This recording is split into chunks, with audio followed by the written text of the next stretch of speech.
नमस्कार दर्शक गण। लिविंग हैप्पीली में मैं Narendra Kumar, wellness consultant, entrepreneur, आप सबों को हृदय से स्वागत करता हूं। और सबसे पहले मैं उन सभी दर्शकों का धन्यवाद करना चाहता हूं जिन्होंने हमारे पिछले पॉडकास्ट को देखा, सुना और अपने बहुमूल्य कमेंट्स के माध्यम से हमसे अपने विचार को साझा किया। खासकर मैं आभार व्यक्त करता हूं डॉक्टर सरोज राय, group captain Rajesh Mohan ji, flying officer के सिंह, फ्लाइंग ऑफिसर चंद्रा और प्रबंधक विजय शंकर पांडे जी का, जिनके प्रेरणादायी शब्दों ने सचमुच हमें और भी आगे बढ़ने का उत्साह दिया। इसके साथ ही हम सभी उन तमाम मित्रों का भी धन्यवाद अदा करते हैं जिन्होंने व्यक्तिगत रूप से मुझसे कॉल करके, व्हाट्सएप मैसेज कर हमें अपनी शुभकामनाएं दी। और आप सभी के विचार और प्रतिक्रियाएं भी इस मंच की वास्तविक प्रेरणा है साथियों। और मैं आप सबों से हृदय से अनुरोध करता हूं कि अपने विचार अवश्य कमेंट में साझा करें ताकि यह हमारे लिए ऊर्जा का काम कर सके और इस संवाद को अन्य दर्शक भी लाभान्वित हो सके। आज के इस एपिसोड में हम एक ऐसे विषय पर चर्चा करने जा रहे हैं साथियों, जहां एक ऐसे व्यक्तित्व से परिचित आपको कराने जा रहे हैं जिनका स्वप्न है एक विकसित, सशक्त और आनंदमय भारत का निर्माण। और इसी लक्ष्य की दिशा में आज हम ज्ञान परक समाज की चुनौतियों एवं उनके समाधान पर गहन चर्चा करेंगे साथियों। मुझे पूरी उम्मीद है आप इस वीडियो को पूरे अंत तक देखेंगे। तो आइए आज इस विचार पूर्ण यात्रा की शुरुआत करते हैं और हम आज अपने मंच में बुलाते हैं वर्तमान युग की चुनौती और वो कौन सी समाधान है। हम सब साथियों, चाहे आप युवा हों या वृद्ध हों, महिला हों या बच्चे ही क्यों ना हो, तो आपके लिए यह वीडियो बड़ा ही महत्वपूर्ण होने जा रहा, क्योंकि हम सब अलग अलग आयु वर्ग में हो सकते हैं। हमारी पृष्ठभूमि बेशक अलग हो सकती है, हमारी दिनचर्या अलग हो सकती है साथियों, लेकिन आप जहां कहीं भी हैं और अगर आप ऊर्ध्वगामी हैं, अपने कंसेप्ट को एक्सपैंड करना चाहते हैं, तो निश्चित चुनौतियां आपके जीवन में आएंगी ही आएंगी। और उन्हीं तमाम किस्म की चुनौतियों का समाधान आज हम इस पॉडकास्ट में लेके आए हैं साथियों। और आपको मैं मिलवाने जा रहा हूं हमारे मिथिलेश कुमार राय सर से, जो कि आपको बताएंगे, सबसे पहले तो आपको आइडेंटिफाई करने की टेक्निक्स बताएंगे कि आज वर्तमान युग में जिसे क्यूटिक लाइफ बोलते हैं, कैसे हम पहचान करें कि हमारे जीवन की चुनौतियां क्या हैं। और सबसे अहम चीज जो इस वीडियो का केंद्रीय भाव होने जा रहा साथियों, कि कैसे उसके समाधान करें, हाउ टू रिजॉल्व इट। तो आइए हम आमंत्रण देते हैं श्री मिथिलेश कुमार राय सर। धन्यवाद नरेंद्र जी। सर्वप्रथम लिविंग हैप्पी के दर्शकों को गणतंत्र दिवस की मेरी हार्दिक शुभकामनाएं एवं बधाई। और आपने जो बहुत अच्छा सब्जेक्ट चुना है, ज्ञान परक समाज, इसकी क्या चुनौतियां हैं, उन चुनौतियों का समाधान क्या होगा। जैसे कि हमने पिछले पॉडकास्ट में आपके साथ चर्चा किया था कि समाज पहले कृषि प्रधान समाज था, बाद में औद्योगिक प्रधान समाज आया, उसके बाद से अभी जिस समाज में रह रहे हैं वो ज्ञान परक समाज है। तो हर समाज की अलग अलग चुनौतियां रहती हैं, अलग अलग समाधान निकलते रहते हैं।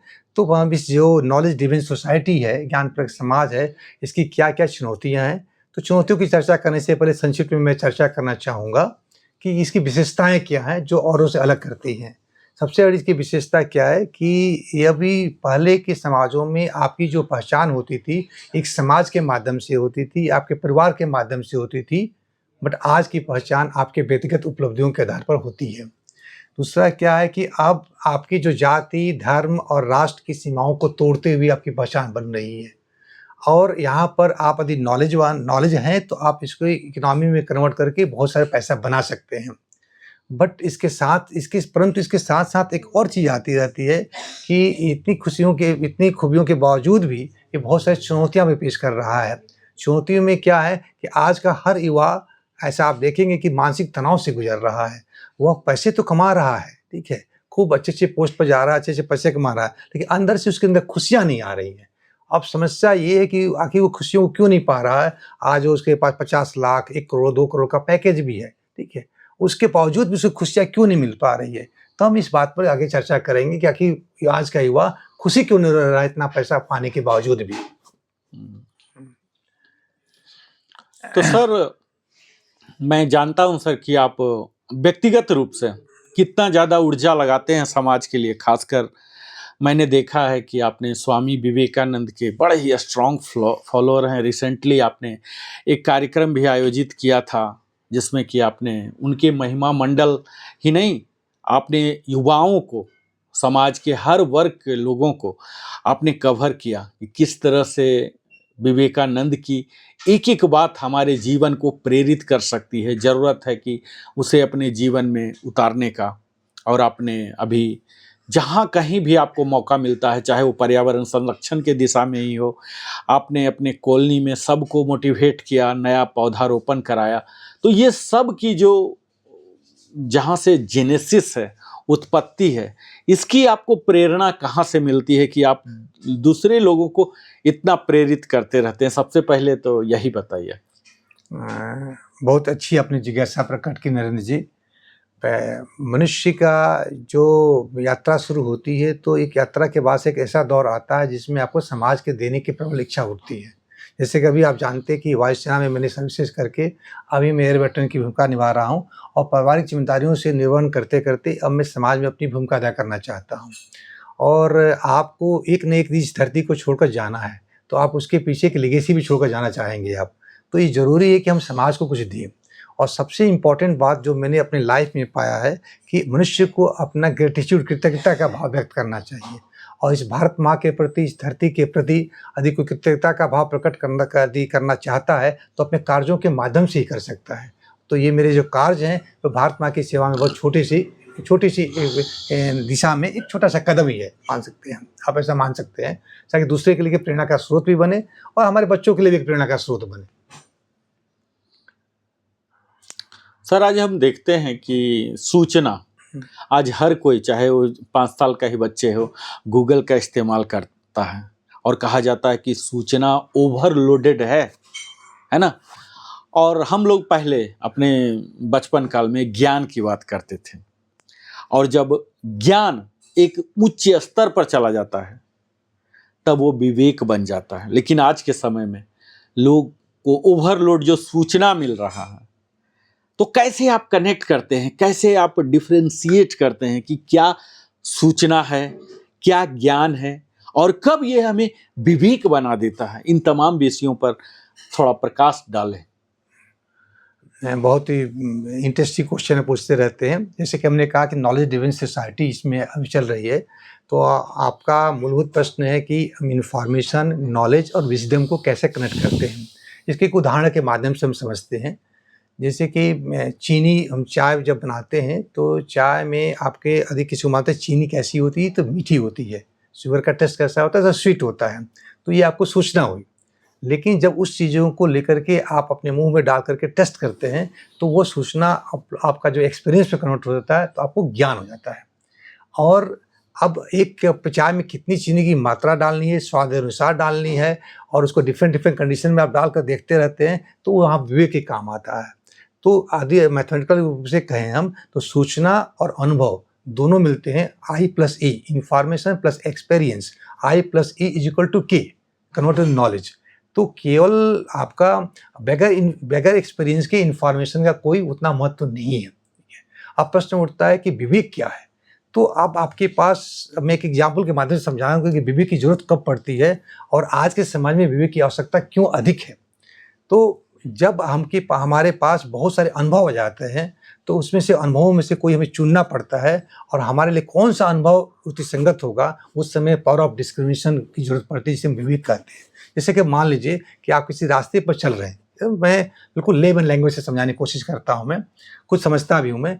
तो आप एक स्ट्रेट पगडंडी जाती है तो उस पर कोई दुविधा नहीं होती है, लेकिन जैसे आप चौराहे पर पहुंचते हैं, चौराहे पर 4 रास्ते निकलते हैं, तो आपके मन में दुविधा उत्पन्न होती है, लेफ्ट जाना है कि राइट जाना है कि स्ट्रेट जाना है।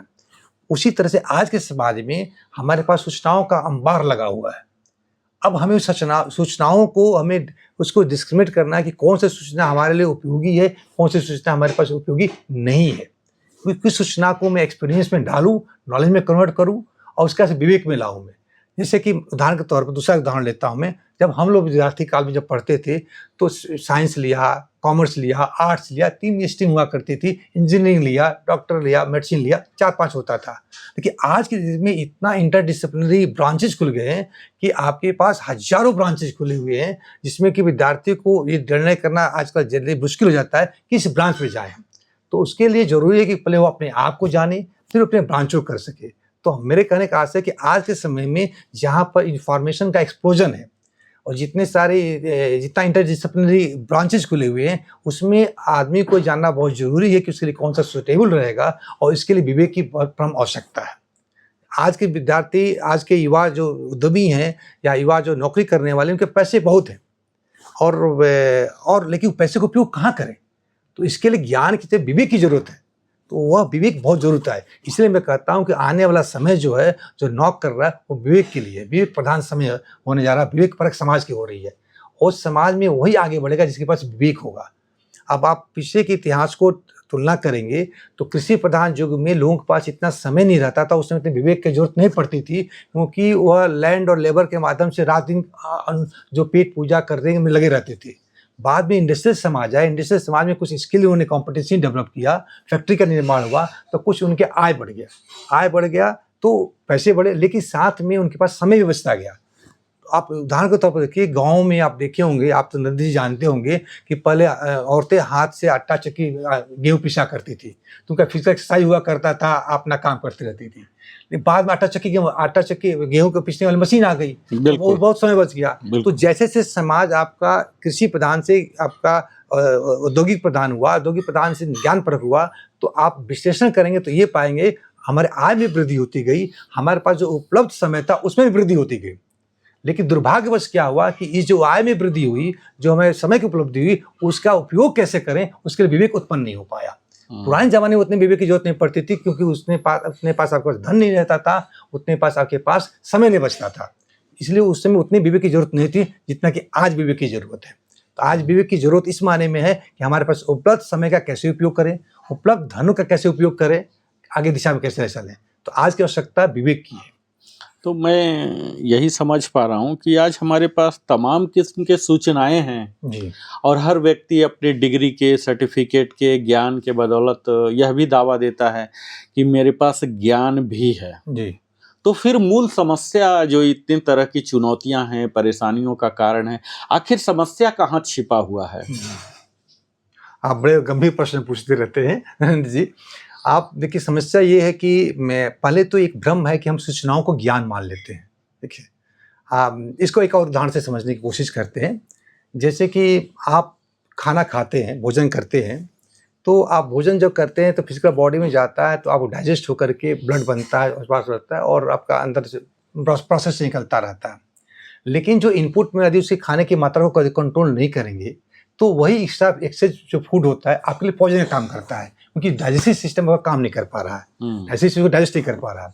तो हम ऐसी इन्फॉर्मेशन का जो फ्लो हमारे पास आ रहा है, जो कि हमारी जो साइकिक सिस्टम है उसको डाइजेस्ट नहीं कर पा रहा है, तो हमारे लिए स्ट्रेंथ देने के बजाय वीकनेस करता है। जिस तरह के जैसे भोजन करते थे, हमने अत्यधिक भोजन करते हैं तो वो हमारे पास ऊर्जा देने के बजाय विष का काम करता है। ठीक उसी तरह से जो सूचनाएं आ रही हैं, यदि सूचनाओं के अंबार को हम रोकते नहीं हैं, तो वो सूचनाएं हमारे लिए मानसिक रूप से विष का काम करती रहती हैं। तो इसलिए जरूरी है कि हम इन्फॉर्मेशन को फ्लो को रोकें हम, और उसके लिए कौन सा इन्फॉर्मेशन लेना है, कौन सा इन्फॉर्मेशन नहीं लेना है, इसके लिए विवेक की बहुत जरूरत पड़ती रहती है। इसके लिए आपको डिस्कशन करना पड़ेगा। जैसे आप यूट्यूब देखते हैं या कोई भी आप इंटरनेट पर जाते रहते हैं, जो चीज़ नहीं देखना चाहते हो अपने प्रॉम्प्ट करता रहता है देखने के लिए। तो आपको अपने आप को सेल्फ रिस्ट्रेंट की आज जितनी आवश्यकता है उतनी पहले कोई आवश्यकता नहीं पड़ती थी। आज के आदमी को सेल्फ कंट्रोल, सेल्फ रिस्ट्रेंट की बहुत बड़ी आवश्यकता है। तो आज की जो एक कमी हमने हाईलाइट किया, इसको आखिर हम कैसे दूर कर सकते हैं? जो गैप है, गैप को कैसे पाटा जाए?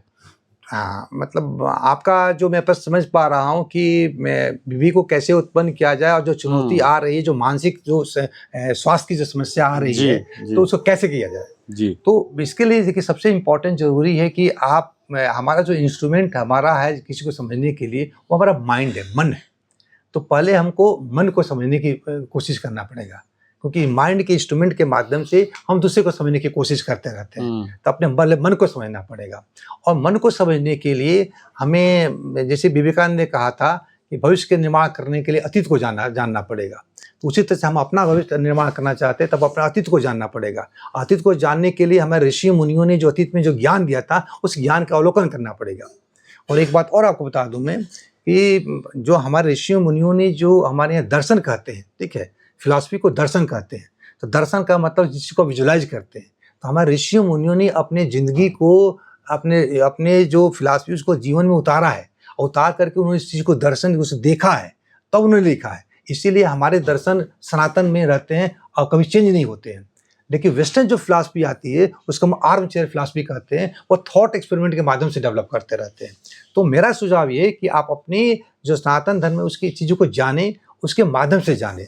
उदाहरण के तौर पर हम डिस्कस कर सकते हैं कि यौगिक साइंस जो हैप्पीनेस है, हर आदमी खुश रहना चाहता है, तो यौगिक साइंस के बारे में हम डिस्कस कर सकते हैं कि हैप्पीनेस को कैसे आदमी अटेन कर सकता है। दुनिया में कोई ऐसा इंसान नहीं जो खुश होना नहीं चाहता है, ताकि आखिर कौन से कारण से खुश नहीं रह सकता है, तो हम इस पर भी चर्चा कर सकते हैं। तो हम जानना चाहते हैं सर ये कि आज की और कौन कौन सी ऐसी समस्याएं हैं जिससे कि व्यक्ति हम आप सब कोई ग्रस्त हैं, कोई ऐसा है जो बिल्कुल ही केंद्रित है, कौन सी ऐसी समस्या को मानते हैं आप? देखिए ये आजकल जो आर्टिफिशियल इंटेलिजेंस का ज़माना आ गया, ऑटोमेशन का ज़माना आ गया है, तो आज की युवा पीढ़ी डिजिटल कम्युनिकेशन में बहुत अच्छी स्मार्ट है, लेकिन उसके इंटरपर्सनल कम्युनिकेशन बहुत पुअर है। क्योंकि आज एक आदमी से दूसरे आदमी से बात करने की आवश्यकताएं बहुत कम होती जा रही हैं। तो जब एक मनुष्य से जब आपका वो एक तरह से कट ऑफ हो जा रहा है, तो उससे बहुत सारी समस्याएं उत्पन्न हो रही हैं। बहुत इसकी इंटरपर्सनल कम्युनिकेशन बहुत पुअर हो गया, देखिएगा। तो उससे उसे तनाव होता रहता है। और आज की पीढ़ी की एक सबसे और समस्या बहुत कहूँगा मैं, एक नया चीज़ आपको कंसेप्ट देने की कोशिश करूँगा मैं आपके माध्यम से अपने दर्शकों को, कि आज के युवा पीढ़ी में एक कॉग्निटिव डिसोनेंस की समस्या होती है। अब कॉग्निटिव डिसोनेंस क्या है, जरा विस्तार में समझाइए। हाँ, कॉग्निटिव डिसोनेंस क्या आता है, जैसे एक एग्जांपल तौर पर बताते हैं। जैसे अपने घर से एग्जांपल बताता हूँ कि आप किसी से कुछ कीजिए, तो आप कोई एक्शन कर लीजिए, तो वो आदमी रिस्पॉन्स करता है, sir I will try it, है ना, I will try to come here in the time, like I will try to give you response, something like that one. But आप इस बात को बिहेवियर में देखेंगे तो वो आदमी ट्राई बिल्कुल नहीं करता है। और जैसे वो आई विल ट्राई कहता है, इसका मतलब कि वो नहीं करेगा। तो इसका मतलब कि जब आपके कर्म में, विचार में और आपके एक्शन, थॉट, फीलिंग तीनों में समन्वय नहीं होता है, तो डिसोनेंस हो जाता है। इसे कॉग्निटिव डिसोनेंस है, बात करते रहते हैं। आपकी आप जो सोच रहे हैं, जो आप कर रहे हैं, जो आपकी भावनाएं हैं, तीनों में समन्वय नहीं होता है। अब मैं आपको एक बता दूं, जिससे मान लीजिए टाइम बिंग के लिए तनाव क्यों उत्पन्न होता है, मनुष्य आखिर खुश क्यों नहीं है, हमारे बच्चे खुश क्यों नहीं है आजकल इतने पैसे कमाने के बाद से भी। तो एक एग्जाम्पल के तौर पर जैसे मान लीजिए इसको स्प्रिंग मान लीजिए, और इस स्प्रिंग से मान लीजिए कि यदि इसमें आपका एक फोर्स इधर काम कर रहा है, एक फोर्स इधर काम कर रहा है, तो आप जैसे आप भी फिजिक्स पढ़े होंगे, तो हाई स्कूल तक हर कोई फिजिक्स पढ़ता है। तो जब दो बल विपरीत दिशा में काम करते हैं तो टेंशन प्रोड्यूस होता है, ठीक है। और दोनों बल एक दिशा में काम करेंगे तो उसमें टेंशन प्रोड्यूस नहीं होगा। जैसे ये मान लीजिए कि यहाँ पर स्प्रिंग लगेगा, इधर एक दिशा अपोजिट डायरेक्शन में लेगा, डायरेक्शन ले, तो यहाँ टेंशन प्रोड्यूस होगा। लेकिन इसी डायरेक्शन को बदल के दोनों एक दिशा में हो जाएगा तो टेंशन नहीं होगा। तो इसका मतलब कि मनुष्य के अंदर जो मानसिक तनाव हो रहा है, वह उसके जो फीलिंग है, जो एक्शन है, जो थॉट प्रोसेस है, तीनों में कोहेरेंस नहीं है। तीनों में कोहेरेंस नहीं है, तीनों एक दिशा में नहीं सोच रहे हैं, इसलिए उसके अंदर तनाव हो रहा है, विसंगतियाँ आ रही हैं। तो ये आज की समस्या सबसे बड़ी है कि हम अपने जो मनसा वाचा कर्मणा, जैसे पहले कहा जाता था कि मनसा वाचा कर्मणा में कैसे एकरूपता लाए। और जब इंसान मनसा वाचा कर्मणा में एकरूपता लाएगा तो तनाव उसका अपने आप खत्म हो जाएगा। तो मैं आज हृदय से उन सभी के प्रति सर आभार व्यक्त करता हूं जिन्होंने इस पॉडकास्ट को देखा और अपने टिप्पणी के माध्यम से हम सबों को उत्साहित किया और हमसे भविष्य में भी इसी तरह के पॉडकास्ट की कामना भी व्यक्त किया। दोस्तों, जैसा कि हमने पिछले पॉडकास्ट में चर्चा किया था कि हमारा सपना विकसित एवं आनंदमय भारत का निर्माण करना है, जो सर इसके लिए डेडिकेटेड काम कर रहे हैं, और इसकी अद्वितीय कड़ी के रूप में हम आज सर के साथ चर्चा करेंगे कि खुशियों के तरफ बढ़ते कदम, या फिर कह लीजिए कि वो खुशियों का विज्ञान। तो अल्टीमेटली देखिए साथियों, आप पढ़ रहे हैं, कुछ भी काम कर रहे हैं, आखिर आप क्या चाहते हैं? आप बड़े होना चाहते हैं, आप बोलेंगे मैं बड़ा होके डिग्री लेना चाहता हूँ, डिग्री लेके नौकरी करना चाहता हूँ, नौकरी करके शादी विवाह करना चाहता हूँ, पोता पर पोता अपना देखना चाहता हूँ, संपत्ति से। आखिर एंड प्रोडक्ट क्या है? साथियों, मेरे हिसाब से आखिरी एंड प्रोडक्ट एक ही होता है, खुशियाँ। तो आज सर से मैं जानना चाहूँगा कि वो आखिर खुशियाँ का विज्ञान क्या है, उसके पीछे का कला क्या है, कैसे हम सब खुश हो सकते हैं। जरा इस विषय पर हम सबों को विस्तार से बताइए सर। हमसे बहुत जिज्ञासा वाला प्रश्न है आपका कि हम जो कुछ भी काम करते हैं अपनी ज़िंदगी में, उसका एकमात्र लक्ष्य होता है कि हम खुशी प्राप्त करें। चाहे एकेडमिक अचीवमेंट हो, चाहे मेरे प्रमोशन की बात हो। आप वायुसेना में काम किए, मैं भी वायुसेना में काम किया हूँ, तो याद कीजिए कि इस समय आता था जब पैनल में आता था, तब पैनल में नाम आता था, लोग बड़ी खुशी महसूस करते थे। उसके बाद से सिग्नल आता था, सिग्नल के बाद से और खुशी महसूस होते थे। लेकिन सिग्नल के बाद से जब रैंक मिल जाता था, उसके बाद से कुछ दिनों के बाद से खुशियाँ तिरोहित हो जाती थी। मैं एक घटना का जिक्र करूँगा, मैं बड़ा इंटरेस्टिंग घटना है। मैं जब एक ट्रेनिंग इंस्टीट्यूट में पोस्टिंग था, तो उसी बीच में किसी सज्जन का प्रमोशन आ गया। बड़े खुश होकर के पिताजी से अपने बात कर रहे थे कि आप प्रमोशन पा गया, मैं तो जीसीओ बन जाऊंगा, ये फैसिलिटी मिलेगी, वो फैसिलिटी मिलेगी। कुछ दिनों के बाद से मेरे ऑफिस से जब गुजर रहे थे, तो मैंने उनका नाम क्या पूछा रहा कि साहब क्या हाल चाल है बताइए। तो कह रहे कि सर इससे अच्छा तो मैं पहले ही अच्छा था। तो कहने का आशय क्या है कि ये खुशियाँ हमारी ट्रांजिट होती हैं, क्षणिक होती रहती हैं। तो हम खुशियों को अस्थायी बनाना चाहते हैं। तो आप हम इसको आपको मैं एक छोटे से ग्राफ के माध्यम से समझाने की कोशिश करूँगा मैं कि आखिर होता क्या है, जैसे क्या है। जैसे विजुअल रहेगा इसमें। जैसे आप यहाँ देखिए, जैसे अब ये ग्राफ मैंने खींचा है, ये हैप्पीनेस के ऊपर है H, और ये टाइम स्केलिटी है। एक्स एक्सिस पर टाइम है और वाई एक्सिस पर हैप्पीनेस H है, खुशी है।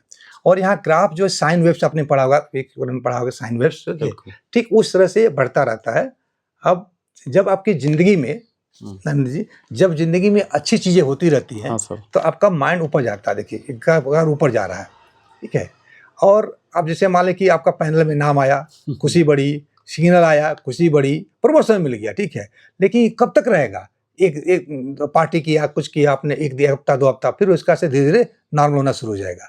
फिर आप नॉर्मल होते हैं और पता चलता है कि आपके सर्विस के लाइफ में कोई वार्निंग मिल गया, कुछ और दूसरी घटनाएं घट गई, तो फिर आपका मेंटल लेवल आपका फिर इधर आपका डीप होना शुरू होता है। लेकिन ये भी ऐसा ही नहीं रहता है, ये भी समय कहता है ना कि समय सब बदल देता है। ये भी कुछ समय के बाद से फिर आप नॉर्मल अवस्था में आ जाते हैं। तो आप इस तरह से देखेंगे कि हमारे जो हमारा जो मन है, वह अपना इस तरह से आपका जब अच्छा चीज होता है तो कर्व ऊपर की तरफ है, और जब बुरा चीज होता है तो डीप नीचे तरफ आता है, बैटिंग है। तो इस तरह से हमारा मन जो स्विंग करता रहता है। अब आप देखिए कि अब आप योगा भी कराते रहते हैं, ठीक है। तो योगा का दूसरे तरह से अब हम आध्यात्मिक परिभाषा दें तो जो आपने योग से जुड़ा रहता है, तो उसका बेस लेवल ऑफ हैप्पीनेस जो लाइन दिखा रही है, उसको बेस लेवल ऑफ हैप्पीनेस कहते हैं। जैसे कुछ लोगों को देखते होंगे आप, कैसे इसको समझेंगे, कंसेप्ट समझेंगे कि कुछ भी घटना घटती रहती है तो कुछ छोटा चीज होता है बहुत खुश रहते हैं, और छोटा चीज होता है फिर बहुत दुखी हुए हो जाते हैं। ऐसे आपने जिंदगी में देखा होगा। बट कुछ लोगों को देखते होंगे कि आपकी बहुत खुशी भी हुई, प्रमोशन मिल गया, नॉर्मल बने हुए हैं, ठीक है, समस्थिति में रहते हैं, समस्थिति में रहने की कोशिश करते हैं, बहुत कम स्विंगिंग रहता है। इसका मतलब कि उनका बेस लेवल ऑफ हैप्पीनेस बहुत ऊंचा है, वह घटनाओं से प्रभावित नहीं हो रहे हैं। तो ये ग्राफ आपको ये बताता है कि हमारा मूड जो है जब स्विंग करता रहता है, जब गुड थिंग रहती है तो पॉजिटिव रहता है, ये पॉजिटिव है, और निगेटिव है, और जब बैड थिंग होता है तो निगेटिव आता रहता है। अब हमारा प्रयास ये होना चाहिए कि ये जो ग्राफ है वो स्मूथ रहे, ठीक है। तो इसको मैं दूसरे तरह से कहता हूँ, जैसे कि आप साइंस के विद्यार्थी रहे हैं तो AC को DC में कन्वर्ट करके डायरेक्ट करंट के कहते हैं, तो रेक्टिफायर कहते थे। Rectifies the device to convert alternative current to the direct current. तो इसको मैं कहता हूँ कि मेंटल रेक्टिफायर की बात करूंगा मैं, कि मेंटल रेक्टिफायर क्या आता है कि जो इस फ्लक्चुएशंस जो होते रहते हैं ना, इस फ्लक्चुएशन को खत्म कर दे। तो इसके लिए जरूरी है कि आप अपने आप को जाने, अपने माइंड को जाने कि वो कैसे फंक्शन करता रहता है। आप देखेंगे कि कुछ लोग किसी काम में बहुत अच्छे रहते हैं, ठीक है, और खुशी महसूस करते हैं। तो इसका एक और पॉजिटिव साइकोलॉजी में कंसेप्ट आता है फ्लो। तो फ्लो के माध्यम से आपको एक ग्राफ समझाने की कोशिश करूंगा मैं। फ्लो से जैसे आप देखेंगे कि क्या रहता है, इसके बारे में घटना घटी थी, ये फ्लो के बारे में बताऊं मैं, कि भारतीय वायुसेना की तरफ से हम कुछ लोगों को, इंस्ट्रक्टर्स को निमांस में कोर्स करने के लिए भेजा गया था। तो निमांस जानते हैं, एशिया का प्रतिष्ठित इंस्टीट्यूट है मेंटल हेल्थ के बारे में, और बेसिकली वो एडोलेसेंट साइकोलॉजी के बारे में बात कर रहे थे। लेक्चर अच्छे जा रहे थे, लेकिन सारे वो साइकोलॉजी के जार्गन टर्म्स यूज करते थे, और सभी साइकोलॉजी बैकग्राउंड के थे नहीं, तो बहुत कुछ समझ में लोगों को उतना अप्रिशिएट नहीं कर पा रहे थे। तो उसमें एक विंग कमांडर साहब थे, तो मैंने उनसे रिक्वेस्ट किया कि सर यदि आप मुझे मौका दें, बीच में बुलाएं, बीच गैप होता है, तो मैं इस सारे चीज़ों को एक मैथमेटिकल ग्राफ के माध्यम से समझाऊंगा, जो उन्होंने पूरा लेक्चर दिए। तो संयोग से ब्रेक के बाद उन्होंने बुलाया मुझे, तो मैंने यही चीज़ वहाँ से सिखाया था। और उसके बाद से मैं लाइटर वे में कह रहा हूँ, लोग मुझे साइंटिस्ट लगे पुकारने, ठीक है। तो ये क्या है, बिल्कुल ये पॉजिटिव साइकोलॉजी कंसेप्ट आपका है। अब इसमें इस ग्राफ से समझिएगा। तो हमें पॉजिटिव साइकोलॉजी की जो बात कर रहे हैं सर, इसको थोड़ा सा विस्तार में बताइए कि यह जो पॉजिटिव मनोविज्ञान है क्या है, और इसकी जिज्ञासा को हम कैसे शांत करें। तो देखिए, सामान्य तौर पर, अच्छा प्रश्न आपका, सामान्य तौर से हम जो मनोविज्ञान की बात करते हैं, तो उससे हम समझते हैं कि जो मनोरोगी होता है, तो उसके बिहेवियर को आदर करते हुए, और आपके जो साइकेट्रिक के माध्यम से उसके ट्रीटमेंट की बात करते हैं। तो ये हमारे मन में एक निगेटिव कंसेप्ट आता है कि जब जैसे बीमारी आपकी होगी तभी आप उसके साइकोलॉजिस्ट के पास ट्रीटमेंट ले जाएंगे। बट आज से करीब 30-40 साल पहले मनोविज्ञान की एक नई शाखा का जन्म हुआ, जिसे हम पॉजिटिव साइकोलॉजी के मान में जाते हैं, और वो उस बात में उससे चर्चा करते हैं कि एक स्वस्थ आदमी को और स्वस्थ कैसे बनाया जाए। उदाहरण के तौर पर आप जैसे मेडिसिन की एक ब्रांच की चर्चा करते हैं, जिसे आप तुलना से समझ पाएंगे। आपकी तबीयत खराब होता है, पेट दर्द होता है, सिर दर्द होता है, किसी और दर्द होता है, डॉक्टर के पास ट्रीटमेंट के लिए जाते रहते हैं। लेकिन स्पोर्ट्स मेडिसिन एक ऐसा ब्रांच है जहाँ कि आप हेल्दी हैं, बट उसको और अच्छा परफॉर्मेंस करने के लिए आपको स्पोर्ट्स में जाना रहता है, तो आप स्पोर्ट्स मेडिसिन के ब्रांच में जाकर के उससे सलाह लेते हैं। ठीक उसी तरह से आप बिल्कुल हेल्दी हैं, कोई मेंटल प्रॉब्लम नहीं है, लेकिन आप जाएंगे पॉजिटिव साइकोलॉजी के पास जाएंगे, तो आप कैसे खुश रहें और खुश से खुश रहें, तो पॉजिटिव साइकोलॉजी ब्रांच डील करती रहती है। तो ये बिल्कुल मॉडर्न साइंस में हाल ही में 30-40 साल पहले ये ब्रांच का जन्म हुआ है। तो अब मैं थोड़ा फ्लो के डिस्कस करते हैं, फ्लो के बारे में बात करते हैं। अब प्रश्न होता है कि हमारी लाइफ में बोरियत क्यों होती है। ये ग्राफ क्या बताने जा रहा है आपको, कि कुछ लोगों को क्या बहुत बोरियत होती है, बहुत लोगों को बहुत डिप्रेशन होता है, बहुत एंग्जाइटी होती रहती है, कभी पैनिकी होती रहती है, और कुछ हमेशा आनंद में रहते हैं। आखिर ऐसे कौन से कारण हैं, कैसे इसको समझ सकते हैं। तो इसमें क्या है कि हमारी ज़िंदगी, जैसे आपने इंट्रोडक्शन में बताया था कि जो आप कुछ एक्सपेंशन जो आप करना चाहता है, तो ज़िंदगी में चुनौतियाँ आती ही रहेंगी। तो इस ग्राफ में मैंने डिग्री ऑफ चैलेंज जो है, चुनौतियों का जो स्तर है, उसको मैंने वाई एक्सिस पर रखा है, और एक्स एक्सिस पर स्किल एंड कॉन्फिडेंस लेवल कर रखा है। अब इस ग्राफ में आप देखिएगा कि यहाँ पर यदि आपके पास, आप जैसे इस पॉइंट को रखूँ मैं, तो इस पॉइंट को जैसे मान लीजिए कि यहाँ पर आपका देखेंगे तो स्किल और कॉन्फिडेंस लेवल बहुत हाई है, एक्स एक्सिस का मान ज़्यादा हाई होगा, बट ऊपर जाएंगे तो डिग्री ऑफ चैलेंज क्या है, बहुत कम है। तो जब आपकी ज़िंदगी में स्किल और कॉन्फिडेंस लेवल बहुत अधिक है, ऊंचा है, लेकिन चुनौतियां बहुत छोटी हैं, तो बोर्डम महसूस होगा। उदाहरण के तौर पर आप नरेंद्र जी बहुत सारे कैलकुलेशन करते हैं, सब कुछ करते रहते हैं, आपसे क्यों पूछेंगे कि 2+2 कितना होगा, तो सर क्या आप क्वेश्चन पूछ रहे हैं, क्योंकि आपके लिए आपके कैलकुलेशन बहुत ऊंचा फास्ट कर सकते हैं। तो किसी 9th क्लास के 10th क्लास के विद्यार्थी पूछा जाए कि 2+2 कितना होगा, 4+4 कितना होगा, तो उसके बोरिंग महसूस होगा, क्योंकि उसकी कॉन्फिडेंस और स्किल लेवल की तुलना में ये जो चुनौती है प्रॉब्लम के रूप में, वह चुनौती क्या है, बहुत छोटी है। तो जब हमारे लाइफ में हम ऐसे मैथमेटिकली कर सकते हैं कि when the skill is very very high, than the challenges, then we get the boredom. जैसे मैंने यहाँ लिखा, आपको देखिए यहाँ पर, when skill is very very greater than the challenges, then we had the boredom आता रहता है, ठीक है। अब इसके एक्सट्रीम एंड में जाते रहते हैं। अब एक्सट्रीम एंड में क्या होता है, पैनिक क्यों क्रिएट होती रहती है, ठीक है, अब एंग्जाइटी कैसे क्रिएट होती रहती है। अब मान लीजिए कि आपका स्किल और कॉन्फिडेंस लेवल बहुत कम है, और चुनौती बहुत बड़ी है। जैसे रिवर्स कर लीजिए, when the challenges are very very high and skill or confidence level is very very low, then what happens, first level give anxiety will come. जैसे यहाँ ग्राफ में देखिए, आप यहाँ पर एंग्जाइटी लिखा हुआ है, अब यहाँ पर स्किल कॉन्फिडेंस लेवल कम है, यहाँ पर जाते जाइए, बट डिग्री ऑफ चैलेंज बहुत ज्यादा है, ठीक है। और उसके आगे देखिए तो यहाँ पैनिक लिखा हुआ है। तो अभी आप जैसे अब स्किल कॉन्फिडेंस लेवल बहुत कम और यहाँ पर डिग्री ऑफ चैलेंज बहुत ज्यादा है, तो आपको पैनिक ही क्रिएट हो जाएगा जी। अब ये ग्राफ आगे क्या बताता है, अब जैसे एक उदाहरण के तौर से समझते हैं, बहुत सारे आपके दर्शक हो सकता है कि ग्राफ को अप्रिशिएट न कर पाते हो।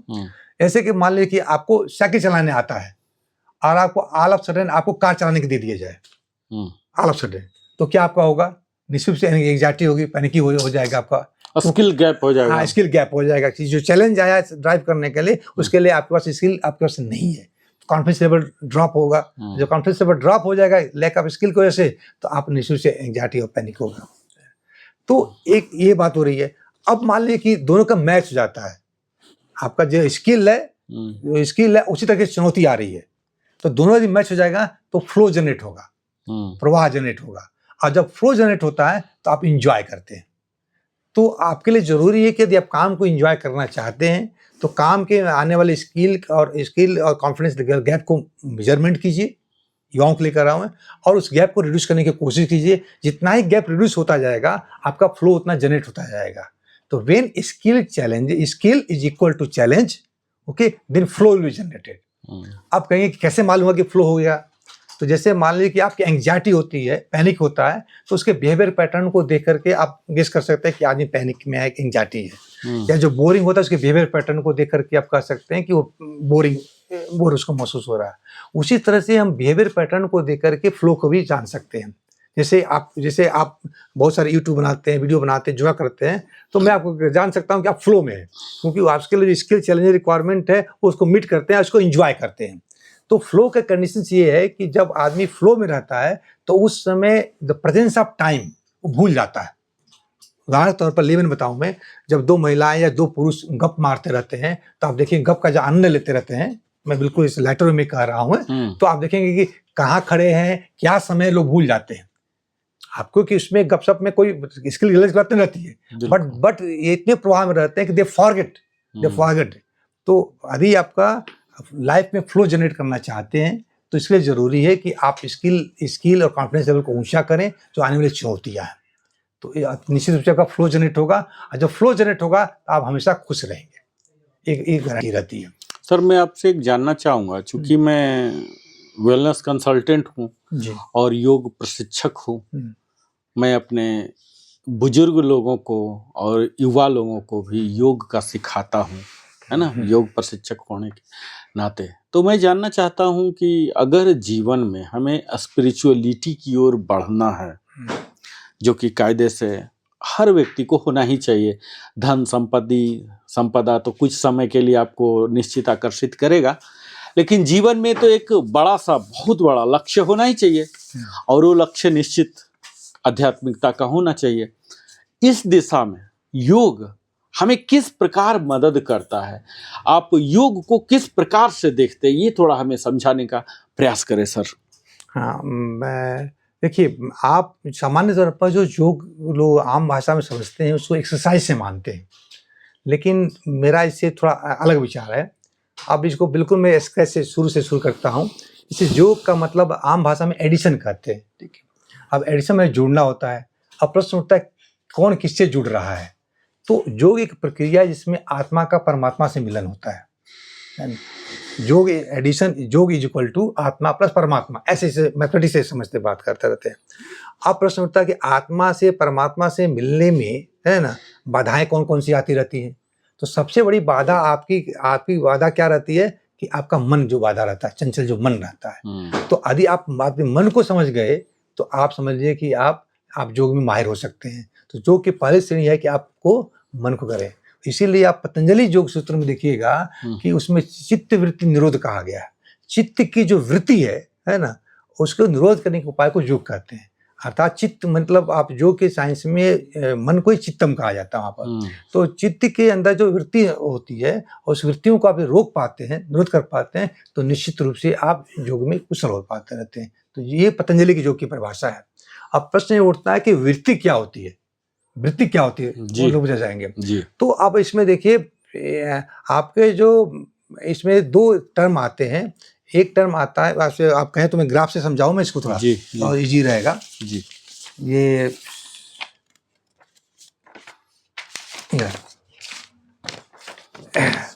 आप देखिए वृत्ति जो होती है, ये वृत्तियां क्या हैं, थोड़ा सा हमें विस्तार से बताइए। हाँ, देखिए दो टर्म योग साइकोलॉजी में पढ़ते समय दो टर्म बार बार आते रहते हैं। तो किसी विषय को पढ़ने के लिए जो उसके टर्मोलॉजी होती है, उस टर्मोलॉजी से परिचय होना पड़ता है। तो जो सबसे इंपॉर्टेंट दो टर्म आते हैं, एक है वृत्ति और दूसरा है प्रत्यय। ठीक है, तो आपका जो मॉडिफिकेशन ऑफ माइंड होता है जिसकी वजह से, उसको हम वृत्ति बोलते हैं, है ना। और जिसकी वजह से मॉडिफिकेशन ऑफ माइंड हो रहा है उसको हम प्रत्यय बोलते हैं। जैसे कि मान लीजिए कि आपके सामने मैं एक पुस्तक दिखा रहा हूँ, ये पुस्तक आपके सामने दिख रहा है, ठीक है जी। अब ये पुस्तक को देखने के बाद से आपके आंख से रोशनी आ रही है, टकरा रही है, आपके माइंड में जा रहा है, परसेप्शन आ रहा है। तो पुस्तक को देखने के बाद से आप पढ़ रहे हैं, पिक्चर आ रही है, तो आपके मन में कोई न कोई चेंजेस, मॉडिफिकेशन हो रहा है। तो जो ये मॉडिफिकेशन हो रहा है वो वृत्ति हुई, वो वृत्ति हुई, मॉडिफिकेशन ऑफ माइंड। और ये क्या हुआ, जिसे देख रहे हैं वो प्रत्यय हुआ, ये प्रत्यय हुआ। तो वृत्ति का जो जिनके वजह से हमारे माइंड के अंदर परिवर्तन जो आता है उसको वृत्ति कहते हैं, ठीक है।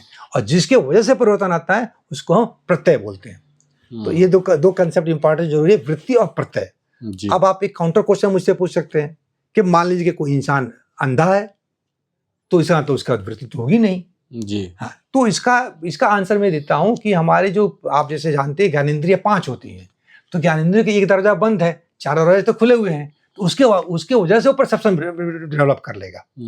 तो परसेप्शन मॉडिफिकेशन ऑफ माइंड केवल आंख से नहीं, कान से भी हो सकता है और ज्ञानेंद्रिय के माध्यम से हो सकता है। तो ये वृत्ति का कंसेप्ट ये है आपका। अब इसमें हमें जो एकाग्रता महसूस होती है, जैसे आप ध्यान जो करते रहते हैं, तो एकाग्रता बहुत जरूरी होती है। तो एकाग्रता के लिए जरूरी चीज क्या है कि आपके अंदर एक ही वृत्ति, जैसे मैथमेटिकल इक्वेशन बनाऊं मैं, तो इक्वेशन ये बनता है स्टेबल वृत्ति plus same Pratyaya is equal to एकाग्रता। मैं इसको थोड़ा एक्सप्लेन करता हूं मैं जी। अब जैसे कि अभी आपके सामने मैंने एक बुक रखा है, ठीक है, तो देखिए आप, है ना जी। अभी आपके सामने मोबाइल रखा, मोबाइल लाया मैंने, अभी आपके सामने ये लाया मैं, बुकलेट लाया मैं, तो ये क्या हो रहा है, प्रत्यय आपके बदल रहे हैं। जब प्रत्यय बदल रहे हैं तो क्या हो रहा है, आपका माइंड का जो मॉडिफिकेशन है वो भी बदल रहा है। तो इसका मतलब आपके वृत्तियों में हमेशा परिवर्तन आ रहा है, ठीक है। तो अब इसमें इस इक्वेशन में पहला पक्ष क्या है, स्टेबल वृत्ति। अब मान लीजिए कि आप इसी बुक को केवल हमेशा देखते रहिए, हमेशा देखते रहिए। पहली बार आपने देखा तो जो माइंड में मॉडिफिकेशन आया वही होगा। दूसरी बार इस बुक को देखा आपने, सेम बुक को देखा आपने, बुक बदल नहीं रहा हूं मैं, फिर मॉडिफिकेशन हो रहा है। तो आप क्या देखेंगे कि इस बुक को देखने के बाद से, इस मैगजीन को देखने के बाद से जो आपका माइंड में जो मॉडिफिकेशन हो रहा है वो बार बार एक ही तरह का आ रहा है। इसका मतलब जो मॉडिफिकेशन ऑफ माइंड है वो स्टेबल हो गया है जी। लेकिन जैसे ही इसको बदलेंगे तो मॉडिफिकेशन ऑफ माइंड भी आपका बदलता रहेगा। तो पहला कंडीशन ये है कि हम वृत्ति को स्टेबल करें। हम हमारे मन में जो बदलाव आ रहा है माइंड में, उसको हम अस्थायी करें हम।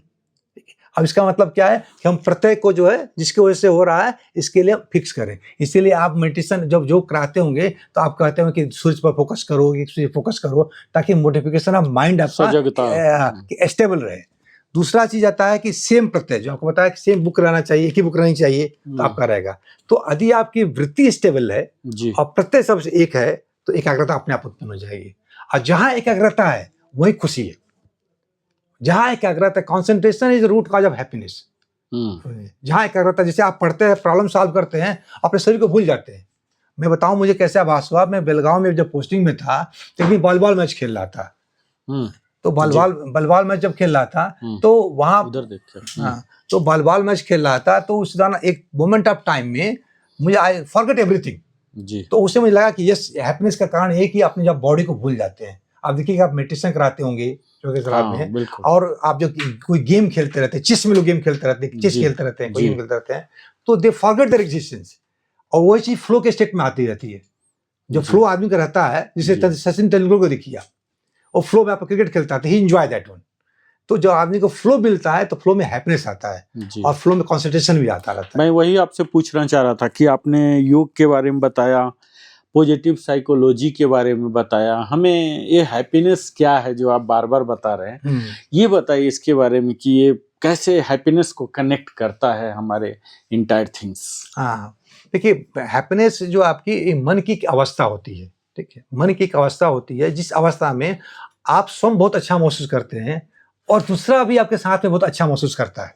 बिल्कुल। ठीक है? आप कभी कभी महसूस किए होंगे कि किसी बगल में आप बैठते हैं तो किसी बगल में आप जब बैठते हैं तो बहुत अच्छा महसूस होता है, कोई भी कुछ बात नहीं कर रहा था वो। कभी दूसरे के आप जाएंगे कि बगल में बैठेंगे तो बहुत बिल्कुल अनकंफर्टेबल हो जाता है। कोई कम्युनिकेशन नहीं हो रहा है, जी। क्योंकि जो उसका स्टेट ऑफ माइंड है, जैसे आप चार्ज पार्टिकल होता है रेडिएशन निकलता रहता है, उसी तरह से हमारा जो स्टेट ऑफ माइंड है उसके वजह से रेडिएशन निकलता रहता है। तो हमारे का मतलब कि ये हैप्पीनेस जो है एक पॉजिटिव स्टेट ऑफ माइंड की बात रहती है, ठीक है, जिसमें कि मनुष्य अपने आप को अच्छा फील करता है और उसके साथ वाले भी अच्छे फील करते हैं। तो हैप्पीनेस आपका ये है। समस्या हमारी आज की समस्या ये है, विवेक की आवश्यकता मैं क्यों कहता हूँ जी। कि हम चाहते हैं कि खुशियां मेरी अस्थायी रहें और हम अपना पूरी एनर्जी कहाँ लगा रहे हैं जहाँ खुशियां हमारी ट्रांजिएंट है, अस्थायी। जैसे मान लें कि हम आईएएस की तैयारी कर रहे हैं, आईएएस एग्जाम पास इंटरव्यू पास हो गए, एक रिजल्ट आ गया, आईएएस बन गया आपके पास से, आप उसमें खुशी हो गए, बट ये खुशियां अस्थायी नहीं रहेंगी। तो आदि हम अपने जो कुछ समझेंगे हम तो खुशियों को अस्थायी करने की एक नया टर्म आता है, आनंद आता है। तो आनंद की स्थिति में आदमी हमेशा उसी अवस्था में बना रहता है। किसी मॉन्क को देखिएगा, जैसे मिलेंगे आप, तो बिल्कुल हमेशा आनंद की अवस्था में रहता है, कोई बाहर की परिस्थिति उसका अफेक्ट नहीं करती रहती है। तो खुशी का आपने जो डिफिनेशन करने की बात की, तो मैं ऐसे खुशी को डिफाइन करूंगा, इट इज ए मन की वो अवस्था जिसमें सम आदमी अपने को प्रफुल्लित महसूस करे और उसके साथ में रहने वाले लोग भी उसमें अच्छा महसूस करें, तो मन की उस अवस्था का नाम खुशी करते हैं। जी। अब हम यह जानना चाहेंगे सर कि अधिकतर लोग अपने जीवन में सब ने देखा है कि लोगों का जीने का जो स्टाइल होता है ना बड़ा ही अलग होता है। कुछ लोग क्या करते हैं, अपनी चीजों को साझा करते हैं, दूसरे से दान करते हैं, चाहे वो सेवा का दान हो, धन का दान हो या किसी और रूप में, और तब वो बोलते हैं कि मैं प्रफुल्लित हो गया, बड़ा खुश हो गया। वहीं कुछ लोग हैं जो दूसरे को धोखा देके, चोरी करके, कुछ न कुछ दगा करके, गलत तरीके से छीन लेते हैं और फिर बोलते हैं कि बड़ा खुश हो गया, मैं अब अपने धन को सृजन कर लिया। तो ये माइंडसेट का जो इतना शिफ्ट है, पैराडाइम शिफ्ट, ये कैसे होता है, ऐसा क्यों? आपका बहुत मतलब अच्छा जो ऑब्जर्वेशन है। बेसिकली आप ये कहना चाहते हैं कि कुछ लोग खुशी प्राप्त करने के लिए दूसरे का धन संपत्ति या दूसरे की खुशी को अपना हड़पना चाहते रहते हैं और कुछ शेयरिंग करते हैं। जी। तो ये क्या है, मन की, हमारे शास्त्रों में बताया कि मन की हमारी 3 अवस्थाएं होती रहती है। तो एक अवस्था एक सात्विक माइंड जिसे बोलते हैं, जैसे अभी वर्ल्डली लाइफ में बात करें तो किसी का साइंटिफिक माइंड होता है, किसी का पॉलिटिकल माइंड होता है, किसी का फिलोसफिकल माइंड होता है। बाद में उससे हैप्पीनेस के फील्ड में जब उतरते हैं हम, तो हैप्पीनेस के उतर में 3 तरह के माइंड की हम बात करते हैं। एक माइंड है सात्विक माइंड, दूसरा रासिक माइंड और तीसरा आपका है तामसिक माइंड होता है। तो ये माइंड की क्वालिटी नहीं रहती। आप कैसे जानेंगे कौन सात्विक माइंड का है? तो सात्विक माइंड का आदमी बहुत शांत रहेगा, है ना, वो दूसरे को देख करके खुशी महसूस करेगा, ठीक है। आप देखिए कि बहुत सारे लोग बीमार तबीयत पड़ते, लोग अपने खून देने में बहुत खुशी महसूस करते हैं। खून पाने वाले ज्यादा खून देने वाला खुशी महसूस करता रहता है, ठीक है। वहीं पर कुछ ऐसे लोग हैं कि साइबर ठग, देखिए कि आपके पैसे बैंक में बैठे बैठे पैसे उड़ा ले जाते हैं, उसको उनको खुशी मिलती रहती है। तो उनकी खुशी का मतलब क्या है कि उनका माइंड दूसरी तरह का माइंडसेट है। राशिक लोग क्या होते हैं, एनर्जी का भंडार तो रहता है लेकिन वो कमर्शियल सेंसुअल प्लेजर उसमें ढूंढते रहते हैं, एक्टिविटी ओरिएंटेड ज्यादा रहते हैं। तो हमारा प्रयास क्या होना चाहिए, और जो तामसिक जो रहते हैं, तामसिक जो हैप्पीनेस रहता है, आलसपन रहते हैं, रात दिन सोते रहेंगे, सोते में बहुत आनंद लगता है। ऐसे लोगों को देखते होंगे, जब देखो तो सोते ही रहते हैं। तो हमारे ये मन की जो अवस्थाएं रहती हैं, ये अवस्थाओं से ये खुशी डिपेंड करता रहता है। और हमारा चैलेंज क्या है कि हम अपने मन की अवस्थाओं को कैसे बदले, तामसिक से रासिक में, रासिक से कैसे सात्विक में बदलें, ये बहुत बड़ी चुनौती रहती है। जी, बिल्कुल आपने सही बोला, और इसका जिक्र श्रीमद् भागवत गीता में भी है जी कि हमारा विचार 3 प्रकार के होते हैं, हमारे भोजन भी 3 प्रकार के होते हैं। तो हमें धीरे धीरे, आप जो कहना चाह रहे हैं, ट्रांसफॉर्मेशन होना चाहिए। अगर हम तामसिक हैं तो स्लोली हमें राजसिक होने का प्रयास करना चाहिए, और अगर हम अभी राजसिक पर आ चुके हैं तो फिर हमें सात्विक की ओर यात्रा होना चाहिए, और यही हमारे जीवन का परम उद्देश्य भी होना चाहिए।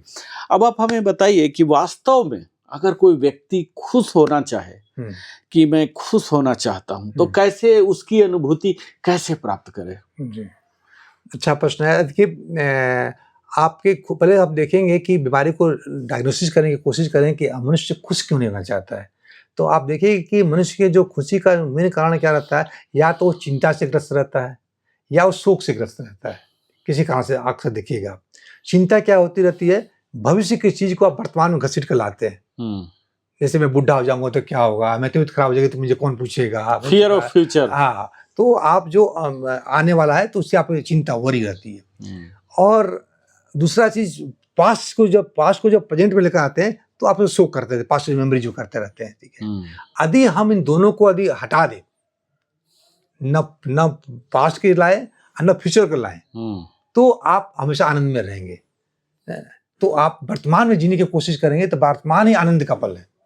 एक मैंने कविता लिखा था, केवल 2 पंक्तियां सुनाता हूँ मैं उसमें कि वर्तमान तो आनंद का पल है, बाकी तो सब छल है। सब बात रहती है। अब जैसे मान लीजिए आपको वरी के बारे में, वरी क्यों होती रहती है, फ्यूचर क्यों लेकर आते हैं, उसको भी एक ग्राफ के माध्यम से समझाने की कोशिश करता हूँ मैं। और वरी कैसे कम करते हैं, ये आपका जैसे वरी है, देखिए अब देखिए एक्स एक्सिस पर आपकी चिंता इधर है और अवेयरनेस, आपकी जागरूकता जो है, अवेयरनेस आपकी जो रहती है वो आपका एक्स एक्सिस पर है। एक ग्राफ हमें क्या बताता है कि जैसे जैसे इंसान के अंदर अवेयरनेस बढ़ती रहती है वैसे वैसे उसकी चिंता घटती रहती है। जैसे मान लीजिए इस पॉइंट कर लीजिए आप, तो यहाँ अवेयरनेस इसका बहुत अधिक है बट चिंता उसकी बहुत कम है, ठीक है। पीछे की तरफ आते रहते हैं, अवेयरनेस बहुत कम है बट चिंता उसकी बहुत बड़ी है। एक्सपोनेंशियल ग्राफ है जी। इसका मतलब कि यदि हमको चिंताओं को हमें कम करना होगा तो हमें अवेयरनेस को बढ़ाना होगा, अवेयरनेस को बढ़ाना पड़ेगा। अब अवेयरनेस को कैसे बढ़ाएंगे, तो अवेयरनेस को बढ़ाने के लिए हमारा योग साइंस है, जिससे कि जोगी जो लोगों ने किया था, उन्हें प्राणों को कंट्रोल करके अपने अवेयरनेस कराया था। आप तो योगा क्लास लेते, चक्र का मालूम ही होगा जी, तो वो अवेयरनेस, हाँ, तो अवेयरनेस को बढ़ा करके वरी को अपना काम कर सकते हैं। जैसे किसी चीज के बारे में आपको अवेयरनेस हो जाती है तो आपकी चिंता अपने आप खत्म हो जाती है। जैसे कोई रिजल्ट आना, कोई भी देखिएगा, किसी के बारे में अवेयरनेस जैसे बढ़ती रहती है तो बहुत सारी चिंता आपकी खत्म हो जाती है। जैसे आपके अंदर एक उदाहरण के तौर पर समझाएंगे हम कि आजकल अवेयरनेस की, आजकल वरी बहुत ज्यादा बढ़ी पुरानी तुलना में। उसका एक कारण क्या है कि हमारे जो नंबर ऑफ थॉट्स हैं वो बहुत ज्यादा बढ़ रहे हैं। तो यदि आप नंबर ऑफ थॉट्स जो आ रहे हैं, बाहर की चीजें जो आ रही हैं, और इसको आप रोक सकेंगे तो बहुत सारे आपकी वरी अपने आप खत्म हो जाएगी, अनवांटेड जो चीजें खत्म हो जाएगी। तो हमें थॉट, जो विचारों का जो प्रवाह हमारे तरफ आ रहा है उसको हमें रोकना पड़ेगा, तो वरी रहेगी। अपने अवेयरनेस को हमें बढ़ाना पड़ेगा, तब हमारे पास निश्चित रूप से चिंताएं कम होगी। तो वर्तमान में जीने का प्रयास करें, चिंताओं को कम करें, है ना, तो निश्चित रूप से आनंद का पल होगा। क्योंकि वर्तमान तो हमेशा बदलता रहेगा। आज वर्तमान है, कल दूसरा वर्तमान हो जाएगा। जब आप वर्तमान में जीते रहेंगे, आज हम खुश हैं, कल मान लें कि 1 घंटे के लिए खुश हैं, फिर 1 घंटा आगे बढ़ गया, वर्तमान जी रहे हैं, फिर 1 घंटे में खुश रहेंगे। तो आप वर्तमान में जब जीते रहेंगे तो हमेशा खुश रहेंगे। सर, हमने एक सुना है कि शायद आप अवगत होंगे और मुझे लग रहा कि आप सही व्यक्ति हैं ये सवाल पूछने के लिए। हमने ये सुना है कि हैप्पीनेस अगर आपको सच में चाहिए तो इसका एक हेडोनिक ट्रेडमिल प्रिंसिपल है। अगर आप हमें इस विषय से थोड़ा अवगत करा सकें तो बेहतर हो। देखिए, इसके 2-3 कंसेप्ट आते हैं। ट्रेडमिल का इसमें रहता है कि आप इसमें एक ही चीज़ को जो है, जैसे आप इस कंसेप्ट को मैं बिल्कुल लेमन कंसेप्ट से बताता हूँ। मैं गांव में जैसे होता है कोल्लू का, आप देखे बचपन में देखे होंगे अपने गांव में, कोल्लू का एक बैल रहता था, ठीक है, गोल गोल घूमता रहता था। जैसे पानी चलाने के भी हट चलता रहता था। उसका आँख, सबसे इम्पोर्टेंट चीज़ क्या रहती थी कि जो कोल्लू तिल रहता था उसके सामने एक कुछ लटकाया रहता था, लटका रहता था, और उसका आँख बंदे रहते थे। अभी ध्यान याद कीजिएगा। और वो उसके तरफ पीछा चक्कर लगाता था, वो समझ रहा है। आज की स्थिति वही हो रही है इंसान के अंदर कि एक उसी तरह चक्कर लगा रहा है और सोच रहा है कि खुशी उसके आगे जो लटक रही है, खुशी अब मिलेगी, खुशी अब मिलेगी, खुशी अब मिलेगी। जैसे कि कोल्लू के बैल के सामने खुशी लटक रहता था कि अभी हम मिलेगा, हमें मिलेगा। बट जैसे जैसे आगे चलता रहता था उसकी दूरी भी आगे चलती रहती थी। जैसे मान लीजिए कि अभी आपके पास 1 फ्लैट है तो आप क्या समझते हैं कि हमको 2 फ्लैट हो जाएगा तो खुशी मेरी दुगुनी हो जाएगी, जबकि ऐसा होता नहीं है, है ना। 3 फ्लैट कहेंगे तो आपकी खुशी तिगुनी नहीं होगी, बल्कि आप देखेंगे कि खुशी में बहुत ज़्यादा अंतर नहीं आ रहा है। खाने पर लीजिए आप जैसे मान लीजिए एक समोसा खाते हैं, तो समोसा खाने में पहले समोसा खाएंगे तो बहुत टेस्टी लगा, अब अनुभव कीजिएगा आप, ठीक है। दूसरा समोसा खाएंगे तो ठीक है ना। तीसरा समोसा खाएंगे तो खुशी आपकी कम होती जाएगी, प्लेजर कम होता जाएगा। तो इसको इकोनॉमिक्स की भाषा में, आप इकोनॉमिक्स को अच्छी तरह जानते हैं, लॉज ऑफ डिमिनिशिंग रिटर्न भी कहते हैं। तो आपने जो पहला घर बनाया होगा घर बनाया होगा तो उसे कितनी जो खुशी मिली हुई होगी वो दूसरे घर में नहीं आती होगी, जी किसी घर में नहीं आती रहेगी। लेकिन हम क्या कर रहे हैं वर्तमान में, यही काम कर रहे हैं, पैसे पर पैसे संचय करते जा रहे हैं, पैसे पर पैसे संचय करते जा रहे हैं और सोचते हैं कि खुशियां बढ़ती जाएंगी, खुशियां बढ़ती जाएंगी। और खुशियां तो जो कि त्यों वहीं की पड़ी हुई है, बल्कि खुशियां कम होती जा रही, चिंताएं बढ़ती जा रही हैं। 3 फ्लैट लिया, 4 फ्लैट लिया, 5 फ्लैट लिया, उसको मेंटेनेंस में और समय एनर्जी लगता जा रहा है। तो हमें इसमें इस बात को ज्ञान में संज्ञान में लेते हुए हमें खुशियों को स्तर को बढ़ाना पड़ेगा। जी तो हम अगले एपिसोड में इसको नहीं चर्चा करेंगे कि लेवल ऐसा जो लैडर ऑफ हैप्पीनेस है, ये खुशियों की सीढ़ी को कैसे बढ़े हम, तो हम उस पर चर्चा कर सकते हैं, क्योंकि जी अभी तो काफी चर्चा हो गई। जी हम देख पा रहे हैं सर कि आप अधिकतम कठिन से कठिन मैं सवाल पूछ रहा हूं जो मेरे मस्तिष्क में आ रहे हैं, और सबका जवाब जो है आप बड़ा ही सहज रूप से और गणितीय रूप से बड़ा दे रहे हैं, खासकर ग्राफिकल रिप्रेजेंटेशन से जो हमारे दर्शक भी देख रहे हैं, बड़ा आसानी से समझते भी हैं और समझाते भी हैं। तो ये हमारी मानवीय उत्कृष्टता के गणितीय समीकरण है सर। अब आप जैसा कि हमारा टॉपिक रहा है कि कैसे हम खुश हों, मेरे चैनल का नाम भी है लिविंग हैप्पीली, है ना, यानी कि खुशहाल हम कैसे जीवन में हों, ये अपने आप नाम ही हमारा एक्सप्लेन करता है हमारा चैनल। तो हम आपसे यही जानना चाहते हैं, जो हैप्पीनेस है जिसके लिए हम सब कुछ करते हैं, अल्टीमेट हमारा एंड प्रोडक्ट होता है, क्या इसको भी गणितीय समीकरण से हम समझ सकते हैं? जरा अगर आप समझा सकते हैं, चूंकि आप गणित और भौतिक विज्ञान के छात्र रहे हैं तो आप बेहतर से हैप्पीनेस को आज थोड़ा मैथमेटिकल फार्मूला में हमें समझाइए सर। चलिए मैं कोशिश करता हूँ। देखिए ये फार्मूला मेरा नहीं है, पॉजिटिव साइकोलॉजी के जो जनक थे उनको साइकोलॉजिस्ट का दिया हुआ है, और हैप्पीनेस का इक्वेशन हुआ है H=P + E + M। ठीक है, अब इसमें H=P + E + M। P क्या है, E क्या है, M क्या है?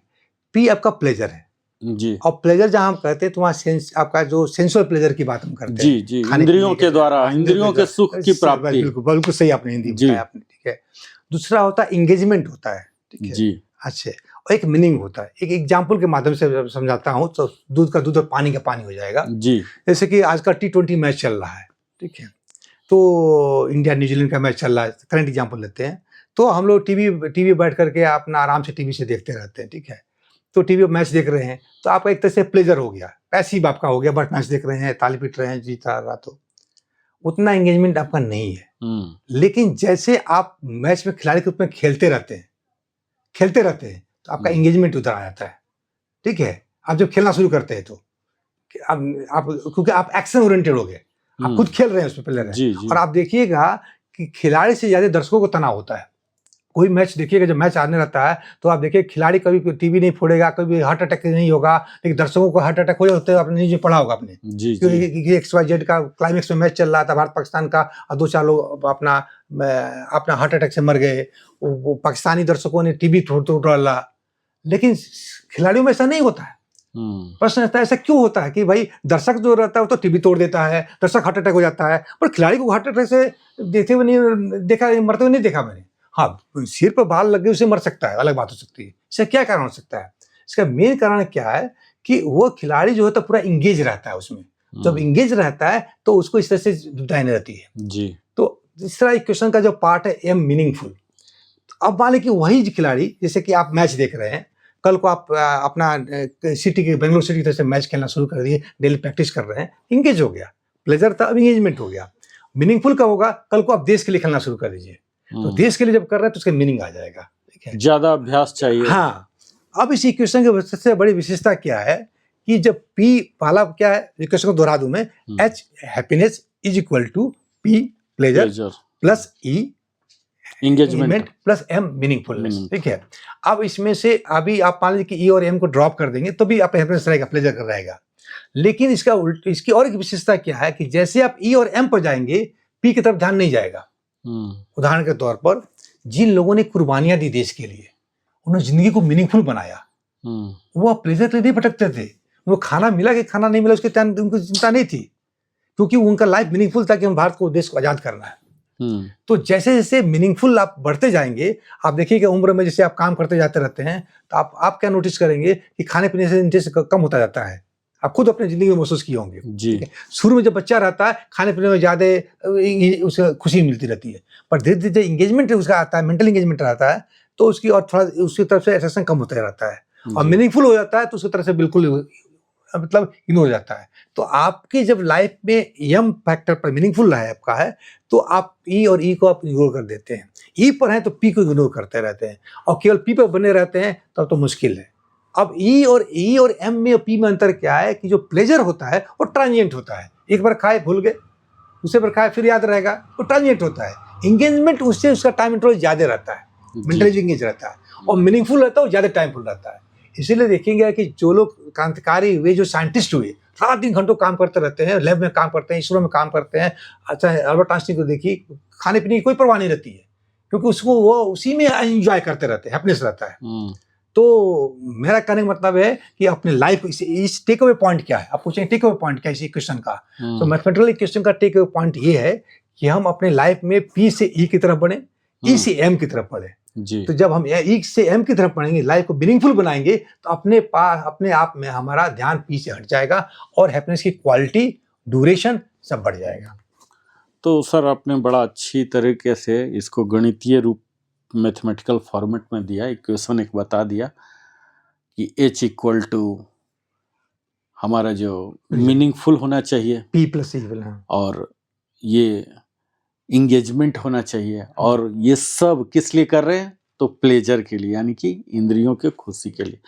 अब हम जानना चाहते हैं आपसे सर कि एक आम व्यक्ति, और आम व्यक्ति के लिए निश्चित है आम बोलचाल की भाषा में हमारे दर्शकों को यह बताइए कि वो अपने रोजमर्रा में कौन सी ऐसी बदलाव लाए, या क्या शुरू कर दे, या क्या अब तक जो कर रहा था वो ना करे, ताकि वो खुश रह सके, irrespective of their financial position, social position, जिस किसी भी हालात में हो वो खुश रह ले।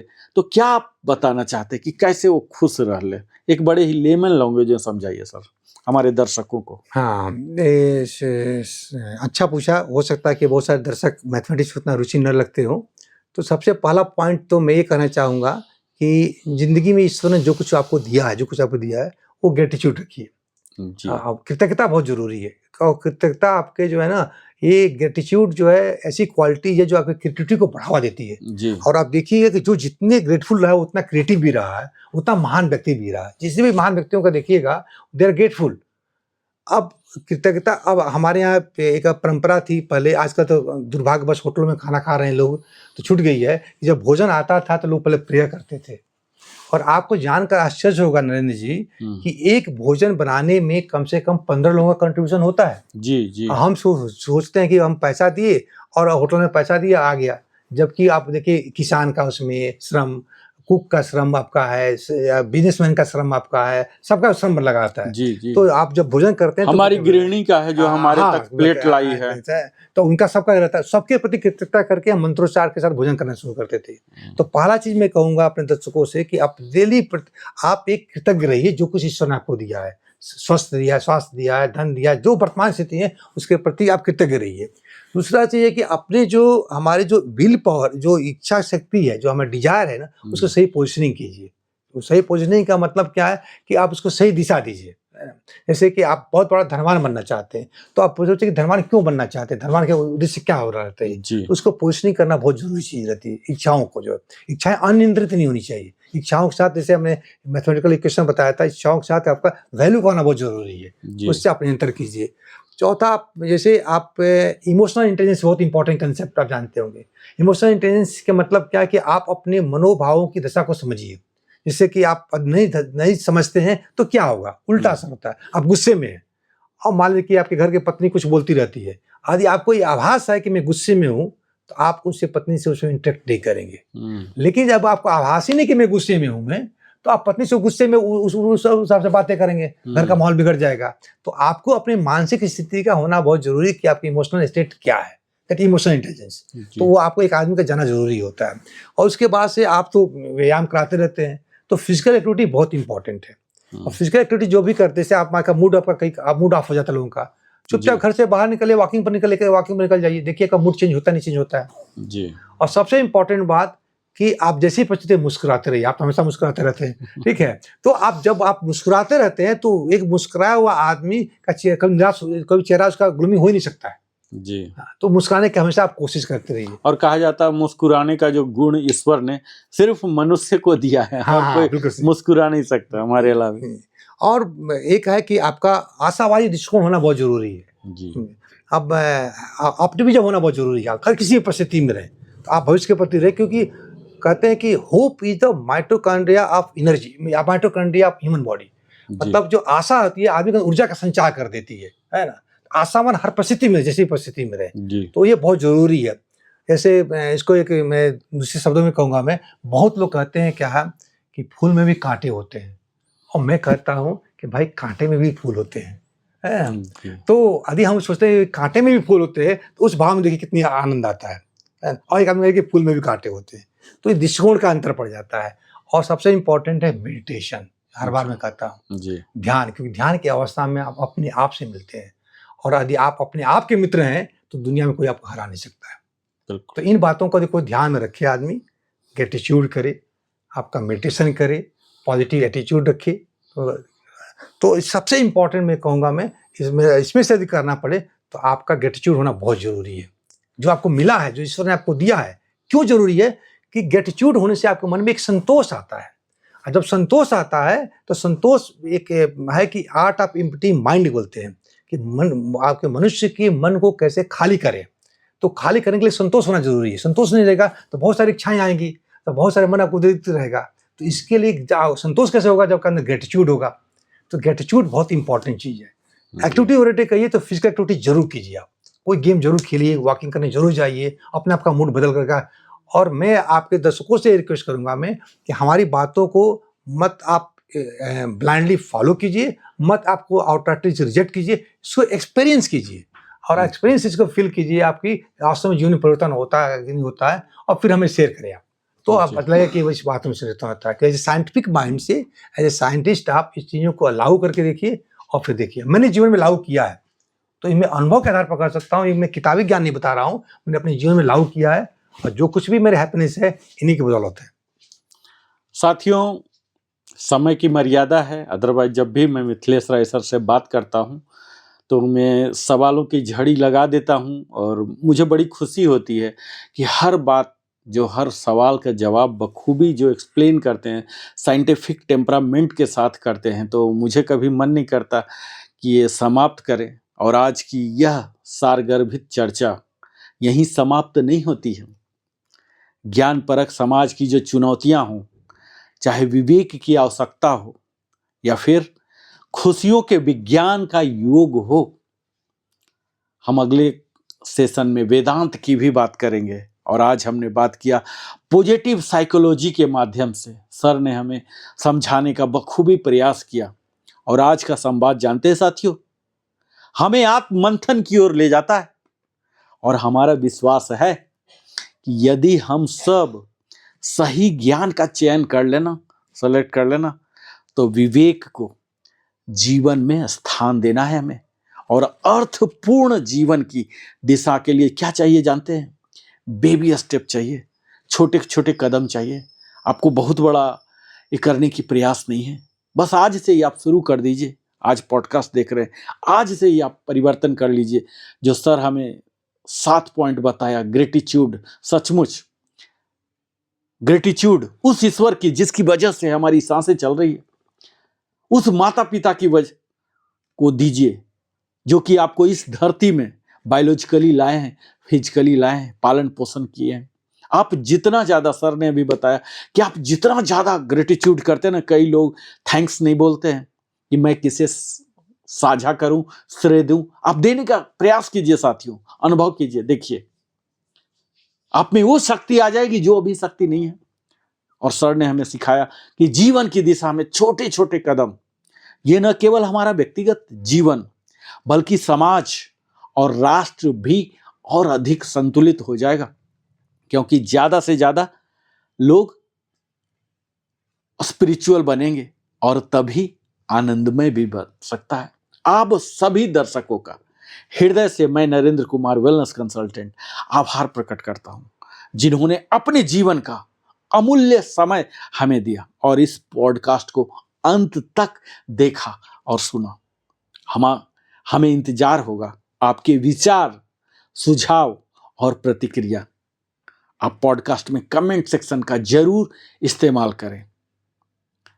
आप उस 7 में से कोई एक भी मंत्र जो सर ने दिया कि हम कैसे खुश रहें, एक भी मंत्र जो आपको अच्छा लगे, सिर्फ एक वर्ड लिख दीजिए कि वो कौन सा आप अपनाने जा रहे हैं। अपने कमेंट के माध्यम से अपने अनुभव और विचार साझा करते रहें ताकि हम संवाद और अधिक इसे समृद्ध कर सकें और इसी विश्वास के साथ हम सब मिलकर विकसित और आनंदमय भारत के निर्माण में सहभागी बनेंगे। मैं नरेंद्र कुमार आप सबों से विदा अवश्य ले रहा हूं, लेकिन अब अगले एपिसोड में एक नए विषय और नई दृष्टि के साथ फिर हमारी मुलाकात होगी और तब तक मैं कामना करता हूं आप सब स्वस्थ रहें, जागरूक रहें और प्रसन्न रहें। और जाते जाते मैं मिथिलेश राय से अपने दर्शकों के लिए सिर्फ 2 लाइन में मैं सुनना चाहूंगा कि अगर हमारे दर्शकों को कहना चाहें कि क्या वो ऐसे फैक्टर है, क्या हमें करना चाहिए जो कि खुश बना दे, तो जाते जाते हमारी बड़ी कृपा होगी। सर आप बताइए हमारे दर्शकों को कि क्या वो करें। सिर्फ 2 लाइन में आप अगर पूरे को समराइज करना चाहें तो। जैसे कि मेरी चर्चा में मैंने बताया था कि भविष्य की परवाह मत कीजिए, भविष्य की चिंता मत कीजिए, भूतकाल को मत लाइए, वर्तमान में जिए, क्योंकि वर्तमान ही आनंद का पल है, शेष तो सब छल है। तो इन्हीं पंक्तियों के साथ मैं आपसे विदा लेना चाहूँगा मैं, और लिविंग हैप्पीली के प्रति आभार व्यक्त करता हूँ कि आपने मुझे अवसर दिया कि अपने अनुभवों को, अपने ज्ञान को आपके दर्शकों के जो बुद्धिमान हैं उनके दर्शकों के साथ मैंने साझा किया, और आशा है कि हमारी ये विचार यात्रा आगे भी जारी रहेगी। तो आपकी प्रतिक्रियाओं का हमें अवश्य इंतजार रहेगा। बहुत बहुत धन्यवाद आप सबों को। अगर आपने अभी तक लिविंग हैप्पीली को सब्सक्राइब नहीं किया, अवश्य ही सब्सक्राइब करें। यह हम सबको, आप सबको हम प्रेरित कर रहे हैं, लेकिन हमारी प्रेरणा कहाँ होती है जानते हैं? आप सबों की संख्या। तो आप सब जरूर चैनल को सब्सक्राइब करें और अगर अच्छा लगा हो ना तो अवश्य लाइक करें और कमेंट के माध्यम से अपने विचार प्रस्तुत करें। फिर से मिलता हूं और इसी तरह की पॉडकास्ट हमारे लिविंग हैप्पीली में मैं सर से फिर से रिक्वेस्ट करूंगा कि अपने व्यस्त समय से फिर से मैं एक नए टॉपिक के साथ आऊंगा। तब तक आप सबों से विदा लेता हूं। बेल आइकन अवश्य पुश कर दें ताकि हमारे सभी वीडियो का नोटिफिकेशन मिलते रहे। फिर से मिलता हूं। जय हिंद, जय भारत, वंदे मातरम।